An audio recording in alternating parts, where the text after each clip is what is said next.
नमस्कार विद्यार्थी मित्रांनो, मराठी नोकरी यूट्यूब चॅनलवर आपल्या सर्वांचं स्वागत आहे. आज आपण या संपूर्ण व्हिडिओमध्ये पहा IBPS पॅटर्ननुसार महत्त्वाचे विचारलेले जे काही आरोग्य विभागाचे प्रश्न आहेत ते आपण या व्हिडिओमध्ये कव्हर केलेले आहेत.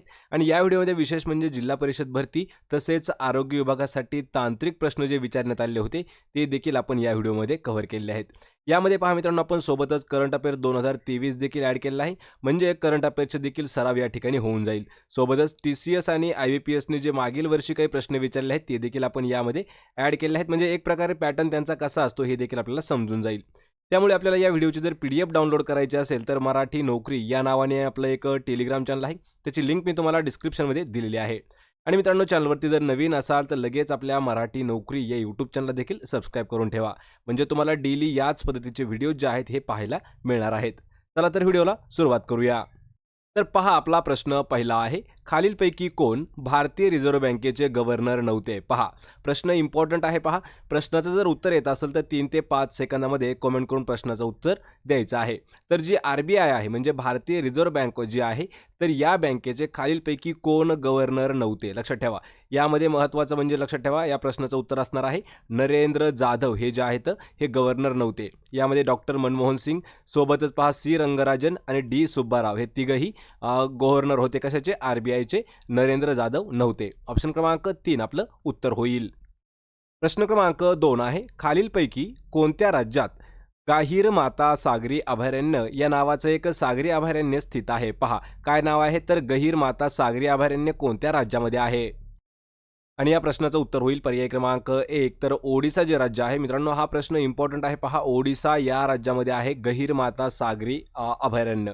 पर्याय क्रमांक 1 आपलं योग्य उत्तर होईल. आणि हा जो प्रश्न आहे हा प्रश्न आपल्याला वनरक्षक भरती 2023 मध्ये विचारण्यात आलेला होता, कारण हा जो प्रश्न आहे हा देखील त्यामुळे इम्पॉर्टंट असणारा प्रश्न आहे.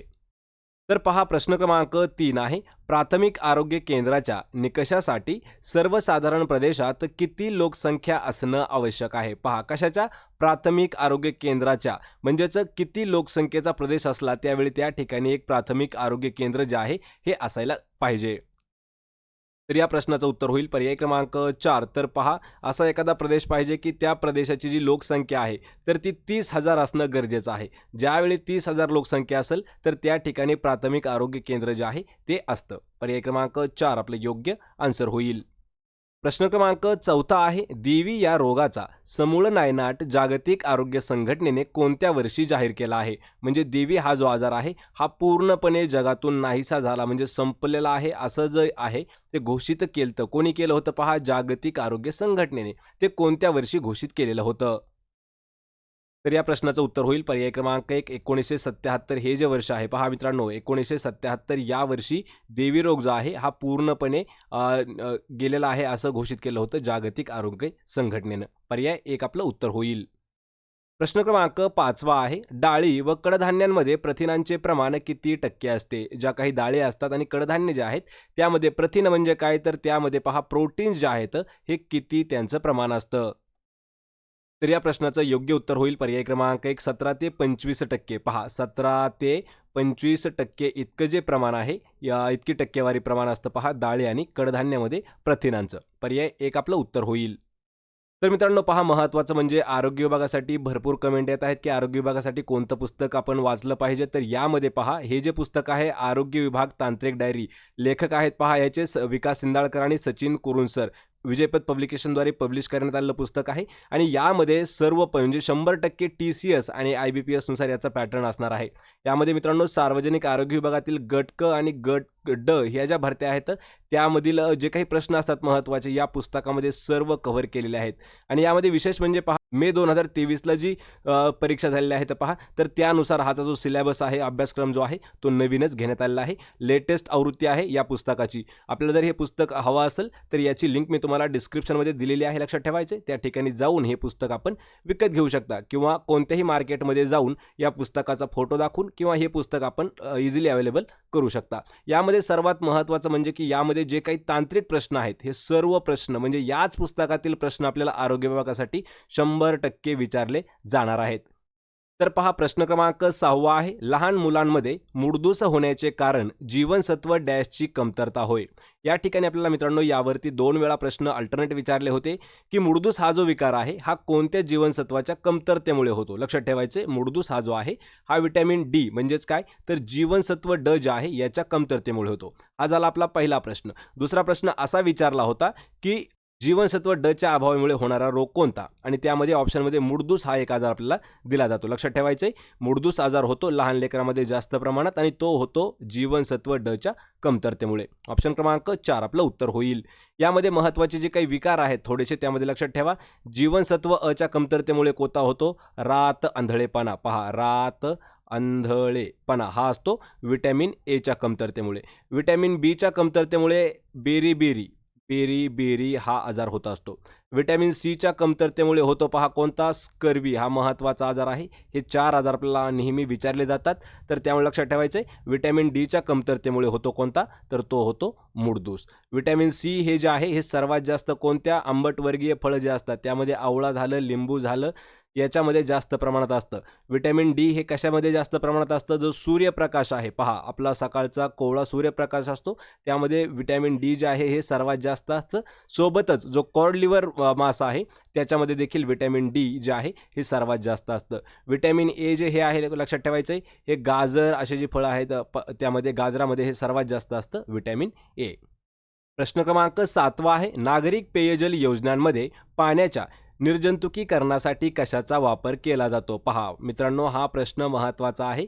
एक योजना होती पहा, नागरिक पेयजल योजना, तर त्यामध्ये घरोघरी पाणी निर्जंतुकीकरण करण्यासाठी एक केमिकल दिलं जायचं. तर ते केमिकल कोणतं होतं लक्षात ठेवायचं आहे. तर त्याचं उत्तर काय असणार आहे, पर्याय क्रमांक 2 जे क्लोरीन आहे. तर क्लोरीनचा वापर केला जातो पहा पाण्याचं निर्जंतुकीकरण करण्यासाठी. पर्याय क्रमांक 2 आपलं योग्य उत्तर होईल.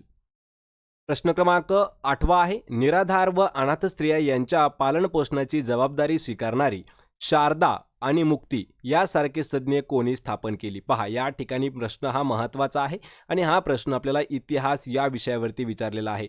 जी 2022 मध्ये म्हाडा भरती झाली आहे पहा, म्हाडा भरतीमध्ये हा इम्पॉर्टंट क्वेश्चन म्हणून आलेला होता. या ठिकाणी काय आहे, निराधार स्त्रिया आणि अनाथ स्त्रिया त्यांच्या पालन पोषणाची जबाबदारी स्वीकारणारी कोणते 2 सदन आहेत, शारदा सदन आणि मुक्ती सदन याची स्थापना जी आहे ही कोणी केली आहे.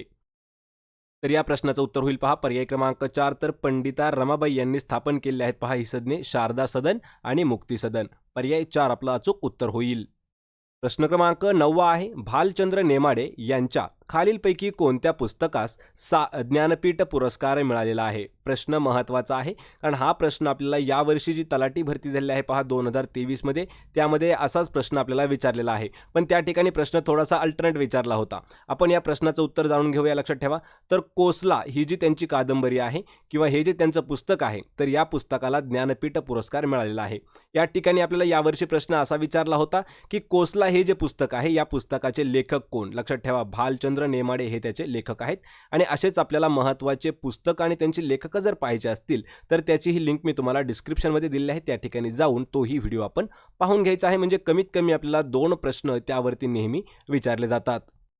प्रश्न क्रमांक 10 आहे, शालेय आरोग्य कार्यक्रमात कोणत्या वर्गातील विद्यार्थ्यांची मोफत आरोग्य तपासणी केली जाते. पहा, प्रश्न हा देखील महत्त्वाचा आहे. आरोग्य विभागाच्या दृष्टीने हा प्रश्न सर्वात इम्पॉर्टंट आहे. तर शालेय आरोग्य कार्यक्रमामध्ये काही असे महत्त्वाचे जे निवडक विद्यार्थी असतात, निवडक म्हणण्यापेक्षा पहा काही असे वर्ग दिलेले असतात, तर त्याच वर्गातील विद्यार्थ्यांची मोफत आरोग्य तपासणी केली जाते. लक्षात ठेवा, ती केली जाते. 1ली ते 4थीचा गट, 1ली ते 4थी हा जो वर्ग आहे यामध्ये शालेय आरोग्य कार्यक्रम जो एक राबवला जातो उपक्रम, त्यामध्ये त्या विद्यार्थ्यांची मोफत आरोग्य तपासणी केली जाते. ऑप्शन क्रमांक 1 आपले योग्य उत्तर होईल. प्रश्न क्रमांक 11 आहे, सध्याचे म्हणजे सप्टेंबर 2023 मध्ये भारताचे सरन्यायाधीश म्हणून कोण कार्यरत आहे. पहा मित्रांनो, प्रश्न सर्वात महत्त्वाचा आहे कारण यावरही आपल्याला हमेशा प्रश्न विचारला जातो. म्हणजे एक प्रकारे हा प्रश्न आपल्याला करंट अफेअर्समध्ये सुद्धा विचारला जाऊ शकतो. तर सध्याचे म्हणजे सध्या सुरू आहे सप्टेंबर 2023, तर यामध्ये भारताचे सरन्यायाधीश कोण आहेत. तर या प्रश्नाचं अचूक उत्तर असणार आहे पर्याय क्रमांक 1, तर धनंजय चंद्रचूड हे जे आहेत हे सध्याचे सरन्यायाधीश आहेत. पर्याय 1 आपलं योग्य उत्तर. प्रश्न क्रमांक 12 आहे, cross nation the big circus adventure या पुस्तकाचे लेखक खालीलपैकी कोण आहेत? मित्रांनो, हा प्रश्न एक महत्त्वाचा आहे पहा, कारण आपल्याला जे 2022 2023 काही महत्त्वाचे बुक्स जे पब्लिश झालेले आहेत त्यावरही हे प्रश्न काही विचारण्यात आलेले आहेत. आणि हे जे पुस्तक आहे पहा, हे देखील लेटेस्ट पुस्तक आहे. पुस्तकाचं नाव परत एक वेळा ऐका, cross connection the big circus adventure. या पुस्तकाचे लेखक कोण आहेत? लक्षात ठेवायचे, हे जे पुस्तक आहे हे जुगल मिस्त्री यांनी लिहिलेलं पुस्तक आहे. पर्याय क्रमांक 3 आपलं या प्रश्नाचं योग्य उत्तर होईल. प्रश्न क्रमांक 13 आहे, महाराष्ट्रातील ज्योतिर्लिंग या संदर्भात खालीलपैकी अयोग्य जोडी ओळखायची आहे. म्हणजे पहा, आपल्याला ऑप्शनमध्ये 4 ज्योतिर्लिंग दिलेले आहेत, पण त्यामध्ये त्यांची अयोग्य म्हणजे चुकीची जोडी आपल्याला या प्रश्नामध्ये ओळखायची आहे. लक्षात ठेवायचं आहे. आणि या प्रश्नाचं उत्तर काय होईल तर भीमाशंकर, अहमदनगर हे जे आहे हे आपलं करेक्ट आन्सर असेल, पण जोडी ही चुकीची असणार आहे. लक्षात ठेवायचं आहे. जे घृष्णेश्वर आहे, जे महाराष्ट्रामधील काही महत्त्वाचे ज्योतिर्लिंग आहेत त्यापैकी घृष्णेश्वर हे जे आहे हे औरंगाबाद म्हणजेच पहा छत्रपती संभाजीनगरमध्ये आहे. पण या ठिकाणी भीमाशंकर हे जे आहे हे अहमदनगरमध्ये न येता हे आहे पहा पुणे या जिल्ह्यात, पुणे जिल्ह्यातील खेड तालुका जो आहे त्यामध्ये येतं भीमाशंकर. परळी वैजनाथ बीडमध्ये आहे आणि त्र्यंबकेश्वर देखील नाशिकमध्ये आहे. म्हणजेच पर्याय क्रमांक 2 आपलं उत्तर चुकीचा, उत्तर आपलं बरोबर आहे, पण जोडी ही चुकीची आहे. या ठिकाणी भीमाशंकर पुणे अशी योग्य जोडी असली असते. पर्याय क्रमांक 2 आपलं योग्य आन्सर होईल. प्रश्न क्रमांक 14 आहे, दुधाची शुद्धता व पाण्याचे प्रमाण मोजू शकणारे उपकरण कोणते आहे? या ठिकाणी पहा, दुधाची शुद्धता म्हणजे प्युरिटी मोजण्याचं काम किंवा पाण्याचं प्रमाण मोजता येणारं उपकरण खालीलपैकी कोणतं आहे? आणि या प्रश्नाचं उत्तर होईल पर्याय क्रमांक 1 जे लॅक्टोमीटर आहे. मित्रांनो, हा प्रश्न 2 वेळा विचारण्यात आलेला आहे. पहा, लॅक्टोमीटर जे आहे तर लॅक्टोमीटरद्वारे चेक केली जाते दुधाची शुद्धता आणि पाण्याचं प्रमाण. या ठिकाणी आपल्याला जेवढे काही विज्ञानात महत्त्वाचे उपकरण आहेत आणि त्यांचा यूज म्हणजे ते कशासाठी वापरले जातात त्यावरही आपण एक डीपमध्ये व्हिडिओ घेतलेला आहे. त्याचीही लिंक मी तुम्हाला लवकरच डिस्क्रिप्शनमध्ये देऊन टाकतो, म्हणजे तोही व्हिडिओ पहा. विज्ञानाचे आपल्याला जवळपास 2 प्रश्न यावर विचारले जातात. प्रश्न क्रमांक 15 आहे, खालीलपैकी कोणता कालावधी भारतातील लोकसंख्या स्फोटाचा काळ म्हणून ओळखला जातो? मित्रांनो, सर्वात महत्त्वाचा प्रश्न आहे, कारण सध्या जे TCS आणि IBPS पॅटर्न जे सुरू आहे त्याद्वारे पहा 2011ला जी जनगणना झाली तर त्या जनगणनेवर आपल्याला हमेशा प्रश्न विचारण्यात आलेले आहेत. त्यामुळेच आपण त्यावरती पहा जवळपास 60 प्रश्न असे घेतलेले आहेत की जे परीक्षेमध्ये नेहमी विचारलेले आहेत. त्याचाही व्हिडिओ लिंक मी तुम्हाला डिस्क्रिप्शनमध्ये देत आहे. तर लक्षात ठेवायचे, कोणता असा कालावधी आहे भारतातील की त्याला लोकसंख्येचा स्फोट म्हणून ओळखला गेला? तर त्याचं उत्तर असणार आहे पहा पर्याय क्रमांक 2 1951 ते 1981. हे जे 30 वर्षाचा काळ आहे पहा, तर त्या काळाला लोकसंख्येच्या स्फोटाचा काळ म्हणून ओळखलं गेलं. पर्याय क्रमांक 2 आपलं उत्तर होईल. प्रश्न क्रमांक 16 आहे, भारतामध्ये प्रथमच म्युच्युअल फंड खालीलपैकी कोणत्या संस्थेने सुरू केला? पहा मित्रांनो, प्रश्न महत्त्वाचा आहे. पहा, म्युच्युअल फंड जो आहे हा भारतामध्ये सर्वात पहिल्यांदा सुरू करणारी संस्था कोणती आहे? तर या प्रश्नाचं योग्य उत्तर होईल पर्याय क्रमांक 4 युनिट ट्रस्ट ऑफ इंडिया. ही जी एक संस्था आहे तर या संस्थेने सर्वात पहिलं म्युच्युअल फंड जे आहे हे भारतामध्ये सुरू केलेलं आहे. ऑप्शन क्रमांक 4 आपलं उत्तर होईल.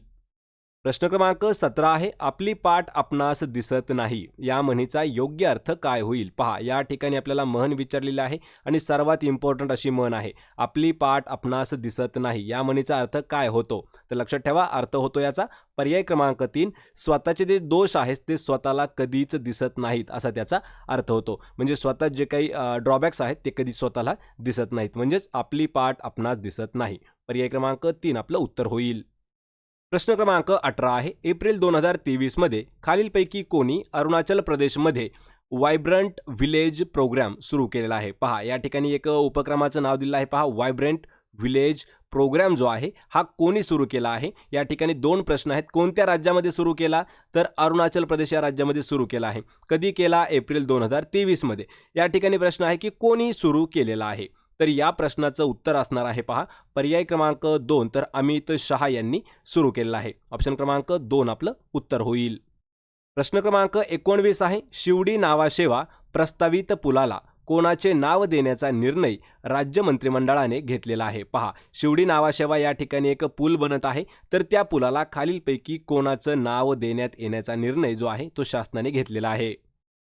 आणि त्या पुलाला पहा मित्रांनो, अटल बिहारी वाजपेयी यांचं नाव द्यावा असा प्रस्ताव जो आहे, प्रस्ताव म्हणण्यापेक्षा पहा निर्णय जो आहे हा मंत्रिमंडळाने घेतलेला आहे. ऑप्शन क्रमांक 4 आपलं योग्य उत्तर होईल. प्रश्न क्रमांक 20 आहे, बुडत्याचा पाय खोलात या म्हणीचा योग्य अर्थ काय होईल? या ठिकाणी मित्रांनो जो TCS पॅटर्न आहे आणि तसाच पहा सेम आहे पहा IBPS पॅटर्न. तर यामध्ये जवळपास ज्या म्हणी आहेत आपल्याला ह्या म्हणी जास्त प्रमाणात विचारण्यात आलेल्या आहेत पहा.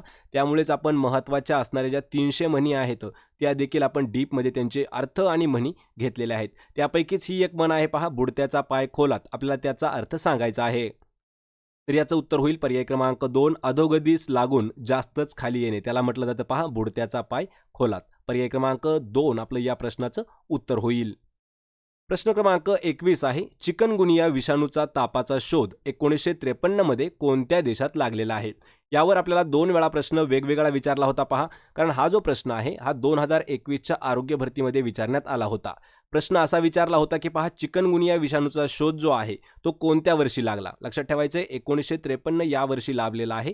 पण तो कोणत्या देशात लागला असा आपल्याला प्रश्न जर आला तर तो लागलेला आहे पहा पर्याय क्रमांक 1, तर टांझानिया या देशात तो लागलेला आहे शोध. लक्षात ठेवा ऑप्शन क्रमांक 1 आपलं या प्रश्नाचं अचूक उत्तर होईल. प्रश्न क्रमांक 22 आहे, महाराष्ट्रात खालीलपैकी कोणते आरोग्य संस्था सर्वात खालच्या स्तरावरती आहे? पहा एक अशी लेवल आहे पहा मित्रांनो आपल्या महाराष्ट्रामध्ये आरोग्य संस्थेची. तर त्यामध्ये सर्वात बॉटम म्हणजे सर्वात खालच्या लेवलची आरोग्य संस्था जी आहे ती कोणती आहे? आणि या प्रश्नाचं उत्तर होईल पर्याय क्रमांक 4, तर त्याला उपकेंद्र असं म्हटलं जातं पहा. सर्वात खालच्या लेवलची आरोग्य संस्था आहे उपकेंद्र. ऑप्शन क्रमांक 4 आपलं उत्तर होईल. प्रश्न क्रमांक 23 आहे, दिलेल्या शब्दगटातून विरुद्धार्थी शब्द ओळखायचा आहे. या ठिकाणी पहा सुई कशी असते? तीक्ष्ण असते. तर आपल्याला तीक्ष्ण या शब्दाचा विरुद्धार्थी शब्द विचारलेला आहे. आणि या प्रश्नाचं योग्य उत्तर होईल पर्याय क्रमांक 3, तर तीक्ष्ण या शब्दाला विरुद्धार्थी शब्द आहे बोथट. पर्याय क्रमांक 3 आपलं योग्य उत्तर होईल. प्रश्न क्रमांक 24 आहे, मुख्यमंत्री एकनाथ शिंदे यांनी 2023 मध्ये खालीलपैकी कोणत्या जिल्ह्यात शासन आपल्या दारी ही मोहीम सुरू केली आहे? पहा मित्रांनो या ठिकाणी महत्त्वाची एक मोहीम आहे शासन आपल्या दारी. ही जी मोहीम आहे ही कोणी सुरू केली आहे? पहा एकनाथ शिंदे यांनी. कधी केली आहे? 2023 या वर्षी. कोणत्या जिल्ह्यात सुरू केली आहे असा आपल्याला प्रश्न आहे. तर या प्रश्नाचं अचूक उत्तर होईल पर्याय क्रमांक 2, तर सातारा हा जो जिल्हा आहे पहा सातारा या जिल्ह्यामध्ये केलेली आहे शासन आपल्या दारी या नावाची एक मोहीम सुरू एकनाथ शिंदे यांनी. पर्याय 2 आपलं उत्तर होईल. प्रश्न क्रमांक 25 आहे, डिसेंबर 2022 मध्ये सुरू झालेला समृद्धी महामार्ग एक्सप्रेस हायवे मुंबईशी महाराष्ट्रातील कोणत्या शहराला जोडतो? पहा प्रश्न इम्पॉर्टंट आहे. डिसेंबर 2022 कधी? डिसेंबर 2022 मध्ये समृद्धी महामार्ग एक्सप्रेस हायवे जो आहे हा सुरू झालेला आहे. पण तो मुंबईला कोणत्या शहराशी जोडतो? लक्षात ठेवायचे मुंबईला जोडतो तो नागपूर या शहराशी. पर्याय क्रमांक 3 आपलं अचूक उत्तर असणार आहे. आणि हा जो प्रश्न आहे मित्रांनो हा प्रश्न आपल्याला तलाठी भरती जी 2023 ची आहे त्यामध्ये देखील हा प्रश्न विचारण्यात आलेला आहे. प्रश्न क्रमांक 26 आहे, महाराष्ट्रातील खालीलपैकी कोणत्या योजनेचा उद्देश विद्यार्थ्यांना राज्य परिवहनाच्या बसमध्ये मोफत वाहतूक उपलब्ध करून देण्याचा आहे? म्हणजे खालीलपैकी अशी कोणती योजना आहे की त्या योजनेद्वारे राज्यामधील जेवढे काही आपले विद्यार्थी आहेत म्हणजे त्या योजनेमध्ये बसणारे जे काही विद्यार्थी आहेत तर त्यांना जी आपली राज्य परिवहनाची बस आहे तर त्यामधून मोफत प्रवास करता येईल किंवा मोफत वाहतूक त्यांना करता येईल. तर या प्रश्नाचं उत्तर होईल पर्याय क्रमांक 1, तर अहिल्याबाई होळकर योजना जी आहे तर या योजनेद्वारे पहा जे काही विद्यार्थी आहेत त्यांना परिवहनाच्या ज्या बस आहेत त्यामधून त्यांना मोफत वाहतूक करता येईल. पर्याय 1 आपलं योग्य आन्सर होईल. प्रश्न क्रमांक 27 आहे, तिलैया अल्ट्रा मेगा पॉवर प्रकल्प खालीलपैकी कोणत्या राज्यामध्ये स्थित आहे? पहा मित्रांनो कारण यावर आपल्याला प्रश्न विचारलेला आहे. कारण हा जो प्रकल्प आहे हा सर्वात महत्त्वाचा प्रकल्प देखील आहे. तिलैया अल्ट्रा मेगा पॉवर प्रकल्प जो आहे हा कोणत्या राज्यात आहे? तर लक्षात ठेवा झारखंड. पर्याय क्रमांक 3 आपलं या प्रश्नाचं उत्तर असणार आहे. झारखंड या राज्यामध्ये स्थित आहे.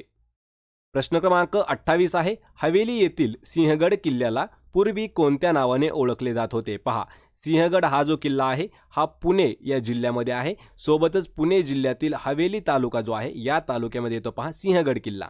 पण सिंहगड किल्ल्याला पूर्वीचं नाव काय होतं असा आपल्याला प्रश्न आहे. तर या प्रश्नाचं योग्य उत्तर काय होईल? पर्याय क्रमांक 2 जो कोंढाणा नाव आहे हे होतं पहा पूर्वी सिंहगडाचं. तर सिंहगड हे नाव का पडलं? आपल्याला सर्वांना इतिहास माहीत आहे की जे तानाजी मालुसरे आहेत तानाजी मालुसरे ज्यावेळी त्या ठिकाणी धारातीर्थी पडले कोंढाणा या किल्ल्यावरती त्या ठिकाणी म्हणजे त्यांचा शोक म्हणून छत्रपती शिवाजी महाराजांनी एक उद्गार काढलं होतं, गड आला पण सिंह गेला. त्याच ठिकाणापासून कोंढाणा हा जो किल्ला आहे त्या किल्ल्याचं नामकरण करून सिंहगड असं ठेवण्यात आलेलं होतं. लक्षात ठेवा, सिंहगडचं पूर्वीचं नाव आहे कोंढाणा. पर्याय क्रमांक 2 आपलं या प्रश्नाचं योग्य उत्तर होईल. प्रश्न क्रमांक 29 आहे, गुरु घासीदास राष्ट्रीय उद्यान खालीलपैकी कोणत्या राज्यामध्ये स्थित आहे? पहा, या ठिकाणी आपल्याला राष्ट्रीय उद्यान विचारलेलं आहे. गुरु घासीदास राष्ट्रीय उद्यान हे कोणत्या राज्यामध्ये आहे?